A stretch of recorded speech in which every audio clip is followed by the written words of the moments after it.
Welcome to the Pat Mayo Hour, UFC, Countermove, DraftKings for Fight Night Hollywood, Florida. That doesn't sound as fun. Cody Saftik in the booth with me to break this down. Of course, I know nothing of the MMAs. You know all about the MMAs. I know about the daily fantasy, so every time you hear me mispronounce someone's name, because I don't know, you're going to hear. You do hear that a lot. Last time was bad.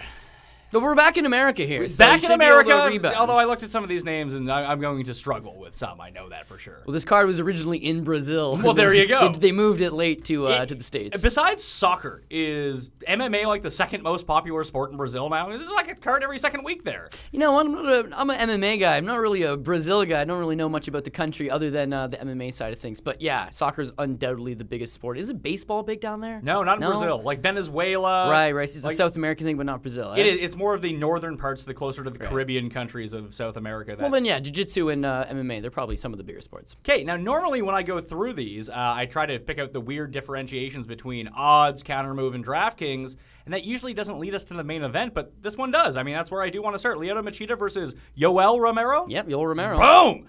Hot fire to start this off. So Machida's 10-5 on DraftKings, only 5,400 on Countermove, yet Romero's like a scrub price on DraftKings at 89, but on Countermove, he's 5,200. So is this a case of if you like Machida, take him on Countermove for sure?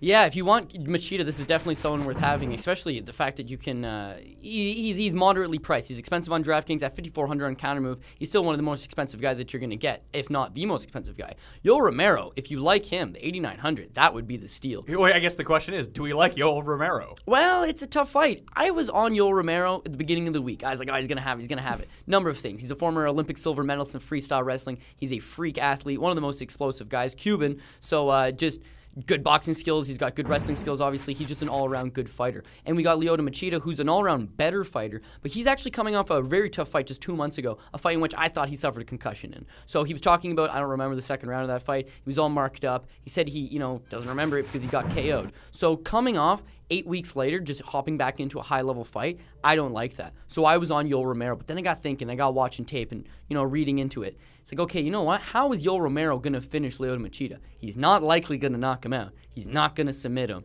And if you think, well, he'll be able to control him for 5 rounds, he does not have 5 rounds cardio. He tends to get quite gassed after 2 or 3 rounds. So to think he's going to go 5 is just not happening. Lyoto Machida's a better striker. He could knock out Yoel Romero. He's a better grappler. He could theoretically submit him. And he's got good 5-round cardio. If not, he gets better the longer fight goes. So I'm all on Lyoto Machida. I'd probably put him on my DraftKings and Countermove. The one exception to this, obviously, is he probably still has lingering effects from that concussion. So a little tad bit worrisome, and he's expensive, so you've got to be sure, I want this guy. But as we always talk about, 5 rounds is a good place to start because I can get some additional value, and this is someone that can finish fights. He's a better fighter all around. At 37, he's still 1 year younger than Yoel Romero, so they're both a little bit older, but I'm leaning towards the Dragon. Santiago Ponzinibbio. Ponzinibbio. Damn it! You're close, actually. That was pretty close. The Pons. Yeah, I didn't see that extra I hidden in there. Versus Lorenz Larkin. Yes. I like that. Lorenz. I like that a lot. But he's the heavy favorite here. Larkin, 10-8 on DraftKings. 4-6 on Countermove, though. He's wildly underpriced. So if you believe in him at his minus 225 odds, that even if he goes to decision and wins, doesn't even get the knockout. At 4,600, if you take Larkin on your Countermove team, to me, at least, it seems like you would have a lot of flexibility to take the high-end guys that you would want. Well, I started with my Countermove team, and he was one of my must-haves. So I put Lorenz Larkin on the team, 4,600. I'm very happy about that. Then I go do my DraftKings team. I was like, he's like the second most expensive guy. They nailed him. They know what's going to happen, and I'm feeling what DraftKings feeling. Sorry, he's faster. He's more explosive. He has knockout power.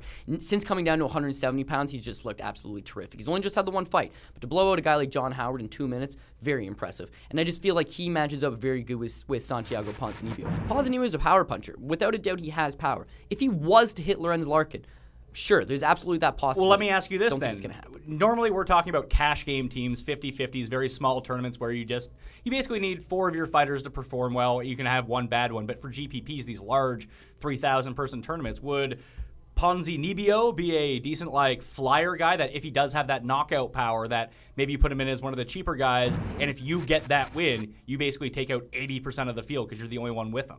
Well, Ponzinibbio does have that power, and we've seen with Lorenz Larkin, predominantly in that Costa Philippou fight, he could be doing good, and if he gets hit with the big right hand, he's going down. So absolutely, I'm just not really feeling it personally. There's some other fights on this card that would be better value, and in fact, I've got some underdogs that I think will probably get the finish as well. Ponzinibbio could finish. This is MMA. Anybody can knock out anybody. And because they're both like-minded strikers, they're probably going to stay standing. So, as we've mentioned in the past, if you think your guy's going to lose, but he's good enough value that he's going to last 3 rounds, he's going to land some strikes, he'll be good. Unfortunately, for whatever reason, probably just a bad gut feeling, I think he's going to get knocked out. Okay. So I'm leaning with Lorenz Larkin because I got to get that finish money. So really cheap on Countermove. He's a must-have in Countermove. DraftKings is expensive, but he's one of the guys that I felt the need to go with. And with Ponzinibbio, you're right. If Lorenz Larkin loses, you're probably in that very small percentile that took him. But, very small action on him. So strategy-wise, in terms of daily fantasy, that would be a move if, let's say, you have the giant GPP on DraftKings this week, or even in Countermove, if you play some multiple lineups. If you have like 12 lineups, maybe you have one of the Santiago teams in there, and that differentiates your team from the rest of them if it does hit big. Otherwise, when you play multiple entries, you have to be willing to flush a few lineups down the toilet just to have yourself covered if something extreme happens. And we've seen some of these cards. What was the one card where like 8 underdogs won in a row? Yeah, in Brazil. Yeah, sometimes it just happens. So, you want to be able to take advantage of that against all the people that are just playing one lineup. Well, you do the same thing when you're betting parlays and just in terms of the straight betting line. You could be certain on a Lorenz Larkin. You could say, okay, I'm going to build 8 parlays, and I'm going to put Lorenz Larkin. Don't put him on 8. You'd put him on 6 or 7. Because if for whatever reason he loses, not all your parlays are broke. And the ones with Ponzinibbio have some sweet value on them because you happen to get a good dog out of it. But it is risky. And in your head, even if my guy wins, I just blew off 2 of my parlays. And in the chance he loses, I'm still safe. So yes, if you want to be safe, you'd put Ponzinibbio on maybe some of the lineups. Antonio Carlos Jr. is $11,000 on DraftKings. Surprisingly enough, I'd give that one to you. I'm giving myself that one. Countermove, he's only $4.9 though. Eddie Gordon's $84 on DraftKings. It's one of the lowest prices, but on Countermove, he's $47. So the separation between them is only $200 on Countermove. Now, are you a big Carlos Jr. fan? Yeah, not really. He's actually coming down to 185 pounds, so that should help him out, being that he's a former 205er. He won Tough Brazil at 205 pounds, so he's a bit of a bigger guy, but his inability to wrestle against high-level guys, most notably some wrestling. Pat Cummins just completely took him down and was able to grind him. So now he's moving down to 185 with the belief that I'll be the bigger guy, I'll be able to stay standing. Eddie Truck Gordon is also a wrestler, not nearly as good of a wrestler, but a wrestler. He's lost his last 2 fights, so he really wants to get back on track here, and he's going to do anything possible. I'm not sold on his cardio. I think he tends to fatigue quite easily. He'll probably fatigue somewhere around the 2nd round, but if he can win the 1st round, and I expect him to win the 1st round, and he can, for whatever reason, fatigue, but win the 2nd round, then he can coast that 3rd round, still win. I see this as a low-scoring affair. Okay. I think it's going to be mostly a grinding affair. You've got one guy who's a Brazilian Jiu-Jitsu black belt, and Antonio Carlos Jr. You got one guy who's more of a wrestler, and Eddie Truck Gordon, who also prefers to grapple. So if both guys try to grapple each other in the gates, and it stays standing, I like Eddie Truck Gordon. So because he's so cheap, you may be able to sprinkle him in some lineups. You may be able to insert him. Antonio Carlos Jr., certainly not feeling it on DraftKings. He's very expensive on DraftKings. So I would more or less avoid him. It'll be a fun fight in terms of just sitting there watching it, maybe having a cold beer. But in terms of scoring, not fully feeling it, although small action on Eddie Gordon is not a bad play. Small action in terms of betting, or maybe, again, if you play one of these giant guaranteed prize pool, sprinkle in an Eddie Gordon at a cheap price to give yourself some salary cap relief. Thiago Santos versus Steve Boss. Bosse. Yeah. I know. There's an E on it. There is an E, but it could be a silent E. Yeah. Well, there'd be because I feel like I did this before with some Australian guy, and I put the E, like the A, on the end. Right. But Steve Bosse's French. Well, I don't know their nationality. There's no flag that comes next to their name. Whoever actually, there should be an accent aigu over that E. I was gonna say whoever made this pack for you screwed up because they're supposed to be. Oh, thanks a fucking lot, Matt. Yeah.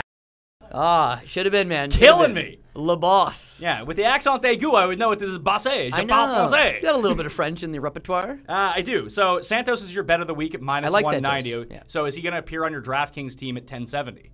Yeah, I actually have him on both of my teams. Steve Bosse, he's going to come out like a house on fire, but he's not going to be able to sustain that pace. And I think at some point he's going to probably fatigue, get hurt, or maybe get taken. Probably not get taken down, but I just don't think it's going to play out for him. He's a former semi-professional hockey player. Never played in the NHL, never played at a super high level, but predominantly played in these QHL type style of leagues. Okay. And he's a well-known guy in Quebec because he's a hockey fighter. Because he's had 100 hockey fights in his career. Oh, so he's Canadian? He's Canadian. He's also 10-1 in MMA, albeit it's against mid-level competition. So he hasn't had a high-level MMA fight since 2011 when he beat Houston Alexander. After that, he beat one guy with a sub-500 record, Caleb Drummond. Nothing to write home about. He actually retired from MMA. So I'm done from MMA. I want to play hockey again. He's brought him back. Yeah, well, what happened was when Rampage Jackson was supposed to fight in Montreal, that UFC 186, Rampage got sued by Bellator, and temporarily they pulled him out. So they were scrambling, oh, we need somebody in Montreal who will fight. What about this former hockey goon? So they offered him, we'll give you, I believe it was $30,000.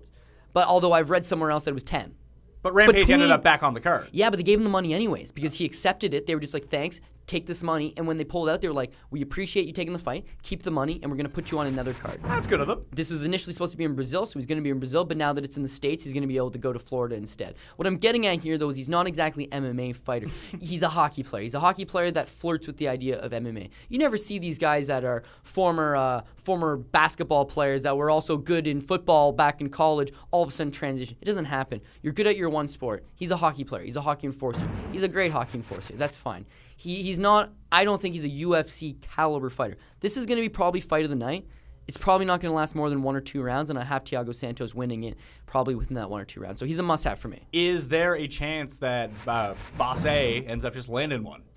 I would say is that yes. like in his repertoire? Yeah, because he's a power puncher, and then he's typically spent most of his career at 205 pounds. So he's actually dropping down to 185 for the first time. That's going to hinder him. He's never made 185, so I think that's going to take it out. Doesn't that give him extra power though on his punches? If he's used to fighting at 205, he's probably the bigger guy. Let me ask you this, right? Let's say you were to just be in a random fight on the street. Yeah, anything could happen. I can put myself into this situation. Okay, you put this in the situation. You're in a random fight in the street. Imagine you were living your life. You're eating nice meals. You're healthy. You're doing all these things. You were just living a nice, balanced lifestyle, right? Now imagine you fight that same guy on the same day, but you haven't really eaten a proper meal in 2 weeks. You're going to the gym every morning and you're sweating, and your coaches are like, have some water, but you can't have too much, and we got to take the salt out of it, and you got to have this grilled chicken, but we can't put spices on it. It depletes you. And a lot of guys, when they try to make these drastic weight cuts, they come in very sluggish, and they're just slow, and they're tired. And I'm not saying that's necessarily going to happen to him, but I mean, because he's never made 185, that's the thing. It could be a big issue. He's not experienced at cutting the weight. I guess that's something that your body would get used to over time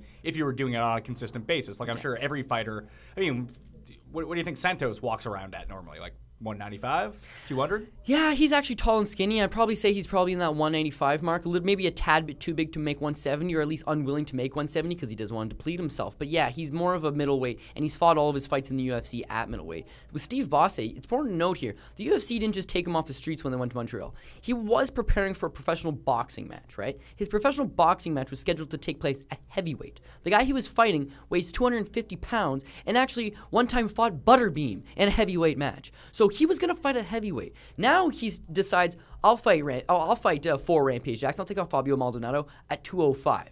So I'm going to not fight at heavyweight. I'm going to fight at 205. Now he's fighting 185. So it's even more weight to cut. He might be cutting as much as 40 pounds to make this limit. So that's all stuff. He's 33 years old. So how is the body going to react to that? Everybody has that chance to land that one punch power. Although he went 3 rounds with a guy named Marvin Eastman, who I'm a huge Marvin Eastman fan. Marvin Eastman cannot take a punch very well. He went all 3 rounds with him. With Houston Alexander, he knocked him out late in the second in a fight that, was somewhat competitive, at least leading up to that. So Steve Bosse will have his moments. I just don't think he's going to be able to win this fight. And prime Steve Bosse, the version of Steve Bosse that would have had the best chance, well, that was 3-4 years ago, man. He's not that same guy anymore. Next fight, Steve Montgomery. Living rooms, bedrooms, dinettes. Oh yeah, you can find them at the market. We talking about flea market. Montgomery, it's just like a mini mall. Flea market, Montgomery. Oh yeah. Is he just like a mini mall? He's 6'4". Hey. For the weight class. Versus Tony Sims. That's an easy one. Montgomery, 10-5 on DraftKings, only 4-8 on Countermove. Sims and Montgomery are the same on Countermove. The odds would dictate that Montgomery is a -155 favorite. That's fairly significant. Is this a quick finish fight or is this a stay-away fight? I'm thinking quick finish, but I'm actually going with Tony Sims. Oh, Sims! Yeah. So you got to get your underdogs in. And Tony Sims, someone that's actually cheap on Countermove and DraftKings. He's not super cheap on Countermove. Like, he's cheap enough. Like, he's below the $5,000 threshold. But on DraftKings, he's $8,900. Yeah, and flip side to that, Montgomery is 10-4 on DraftKings. 10-5. 10-5 on DraftKings. That's very expensive. Steve Montgomery is one of the tallest guys you'll see in the weight class at 6'4".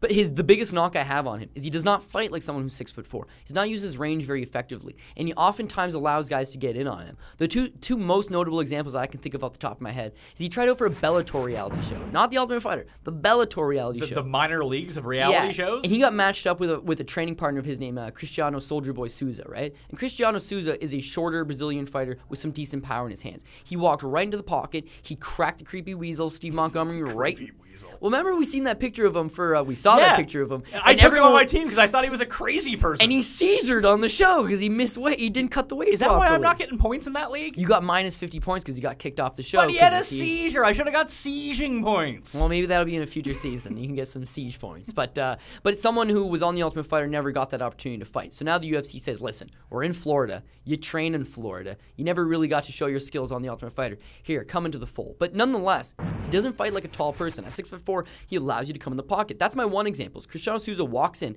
hits him, knocks him out. So Steve Montgomery never even qualified for this Bellator show because he got knocked out in the first round. Now you look at his fight against Brock Jardine. Brock Jardine, that is the big win of his career. That's the last fight in his career. It's the big win in his career. Watch the replay on this. Brock Jardine, short little guy, walks right into the pocket. He's hitting Montgomery left and right, and Montgomery's so tall, he throws a knee, who hits little Brock Jardine in the head and knocks him out. So people are going to look at that. They're going to say, wow, big knockout for Montgomery. Trains an American Top Team. This is in Florida. Everything's going for him. I like Sims here. I do. He's a 7-time Iowa State boxing champion, 2-time high school wrestling champion in Iowa, which is one of the best states for wrestling. He's a good athlete, and he's doing this for his dead brother. So that's all good motivational points. Hey, listen, you don't need to talk me into narrative street. That's a great narrative. Yeah. They can show a nice package beforehand. For sure. Doing this. It's an emotional fight for me. I told my brother I'd fight at the highest level when he was killed, serving our country at the age of 22 in the war. Oh, so this guy is like a part of an American hero family. Yeah, well, apparently his parents are like high-level athletes. And if you watch, like, if anybody has time, then just go punch in his name here. He has a great one-punch power, and his power is so deceiving because he's got that boxing skill. He's very relaxed, and people almost take that as he's being ignorant or he's being cocky, that he leaves his hands down, that he seems to be slow-paced. But I think it's just he's so confident that he's been boxing for so long that he's at a point in his career where it's like, I can handle this. And when he hits guys, a lot of the times he hits them, Pat, and it takes like 2 seconds for their brain He's hit to them tell, so goddamn hard? Yeah, the brain tells the rest of the body, like, and then they just hit the ground. And it's just like, whoa, what happened there? But he hits extremely hard. And because we've seen Montgomery allow shorter guys to walk into the pocket and land good shots. You think it just might take one punch? Yeah, because he's young, so he can take them against a lot of guys. But against Sims, I don't think he wants to stand there and take it. So Tony Sims, terrible nickname at Tony 2.0 Sims, but probably better than the Creepy Weasel. That's true. It is better than the... Although you remember the Creepy Weasel. Of course. I'm going to have that ingrained now. Yeah, good.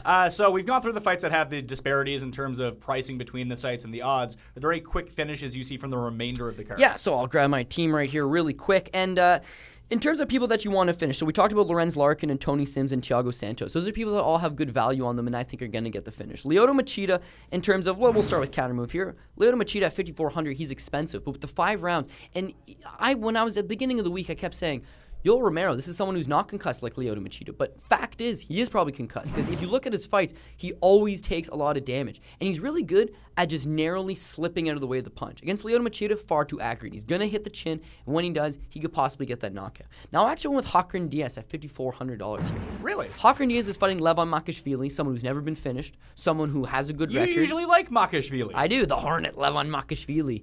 The important thing to notice here is that Hakrin Diaz, the Brazilian fighter, he deals with a lot of these wrestling type guys that just want to take him down and just grind him. And he's developed a really good counter game to that, being able to use his jiu-jitsu, especially his jiu-jitsu. He's got good takedown defense, and when the fight is standing, he's very fast, he's good with his hands, he's very methodical with his striking game. And I think those are all going to play well. I'm not sure that he gets the finish on Levon Makashvili. It's possible. Probably more possible with a submission win. I don't really sense he's going to get the finish, but I think he's going to get the win. And therefore, even though he's $5,400, I felt a little bit safer on taking him. The only thing is that leaves me with no money, and I always like to leave a couple bucks on the table because other people are going to figure it out. I want to give a quick shout out to Alex Cowboy Oliveira. He's also $5,400, so if you want to insert him instead of Hakrin Diaz or Lyoto Machida, feel free. He could get the finish as well. He's just another guy that I wasn't sure that he would get it. What's his nickname? Cowboy. How many guys are nicknamed Cowboy? Just 2. Isn't Donald Cerrone the cowboy as well? Yeah. This is the Brazilian cowboy, Alex Oliveira. So is that a part of that? He's the Brazilian cowboy? Well, when he came in, he was just known as cowboy, and he wore a cowboy hat. So everyone was like, oh, you can't do that. So they more or less gave him the moniker Brazilian cowboy just to help differentiate the two. Okay. So your Kountermove team now. Or your DraftKings team. Yeah, DraftKings team. So you realize that DraftKings is spelled with an S, not a Z. I always put the Z, all right? Get it with it, Pat. So tell me about Luis Gonzalez. His name hasn't popped up here yet. He's $9,000. He's on your team to round out with Larkin, Santos, Machida, and Sims. Why him? This one actually very tricky. Okay, so when I set the lineup with Larkin, Thiago Santos, Lyoto Machida, and Tony Sims, there wasn't really a whole lot of money left over. So Luis Gonzalez was somebody that when I looked at, had $9,100 to spend. So there was people that were $9,100 and below. He came in at the $9,000 mark, which leaves me $100 on the table. Luis Gonzalez, he's got some knocks on him, and he's got some positive things. He's a good wrestler. Most notably in World Series of Fighting, he fought a guy by the name of Antonio McKee. I'm a big Antonio McKee fan. Antonio McKee is the king grinder. He takes you down, he grinds you. It's very hard to get offense going against this guy. Luis Sims was able to counteract all of that. Luis He was able Gonzalez. to grind. Sorry, yes, Luis Gonzalez. I like this. I'm giving you an eh. Oh, yeah. Yeah, sorry about that. Sorry. But yeah, with Luis Gonzalez, he's got the wrestling base. Now, in his next fight against Luis Palomino, he got smoked out. So it's the issue is like, okay, if he gets hit, he's probably going to be in a world of pain. If he can make this a grinding type affair, then he's going to be in his element. And in this style of fight, I think he's going to be able to use his grinding ability. So I'll be able to get some points basically on some takedowns. He'll be able to get some ground and pound, potentially, change position and get a little bit. But most notably, if he can just get the win, then I can get that win bonus, score a couple additional points. I felt the need to fit him in the lineup. He is a grinding type guy. They don't typically score a whole lot of points, but I like him, and he should have made enough improvements at this stage in his career to look good in this fight. You have Joe Merritt at $7,600 written down here at the very bottom. Yes. Are you saying that you can put this guy in your lineup, sort of punt that spot to go higher end? Yeah, so let's say you were to put Joe Merritt and you were to take off Luis Gonzalez. Maybe you're thinking to yourself, Cody, I've watched Luis Gonzalez. He's too much of a grinding type guy. Well, Joe Merritt's $7,600, so he is extremely cheap. And he is fighting the Brazilian cowboy Alex Oliveira. Now, the one thing I got to throw at this is very similar to last weekend's card when I said that Antonio Dos Santos was a good pick, right? He was very cheap, and he was taking on Scott Askham. And my whole reasoning was he's going to lose the fight, but if he can go 3 rounds, he'll land enough damage standing to make it worth the value. And did he? He was landing a lot of punches, and he got clipped and got knocked out. Such as MMA. Well, I mean, that's going to happen, though, especially when you're dealing with guys at this price range. Flip side to that, if he doesn't get clipped and he's able to sustain even half of that pace and make it 2 or 3 rounds, then he would have been worth the while. Joe Merritt is 6-0. Joe Merritt has finished all 6 of his pro wins by way of knockout. Joe Merritt is also undefeated as an amateur. He finished all of his amateur wins by way of knockout. He's a striking stylist. So for $7,600, it's not crazy to think that against Alex Oliveira, someone who does prefer to strike, that he's going to be able to land punches. And if he lands enough punches to make it worth his while, then it's worth it. And let's just say, with these little tiny 4-ounce gloves, one of those Joe Merritt punches land flush, then you're going to get some knockout points too, right? So he's not the worst pick. Flip side to that, if he turns out to be like Antonio Dos Santos, he goes down and you don't really score all that much. Unfortunately, though, I mean, in cash games, that's not really that big of a deal if you feel comfortable. I mean, you like Tony Sims, so, I mean, you feel very comfortable with 4 of your 5 picks. The other guy's a filler on the card. So, I mean, if you go 4 or 5, you're still going to win money anyway. Especially if those 4 or 5 can get some finishes or at least score well, then absolutely. You see good lineups all the time have a dog on them, or at least someone who only scores 20, 30 points. And then Joe Merritt is the type of person that could have a very big night. And because he's not a wrestler and his opponent can wrestle but is not really a wrestler, this could be a nice competitive stand-up fight where both guys score. Cody Saftik, check him out on the Bookie Beatdown on the Fantasy Sports Network and the Fight Network. Subscribe to it on YouTube as well. I'll have the link in the column. Pat Mayo, subscribe to the Pat Mayo Hour on iTunes. Leave a 5-star review. Then go to YouTube, subscribe to that too. Subscribe to that too. I can say the words. Probably give myself an X for that too. Pat Mayo, I'll see you next time.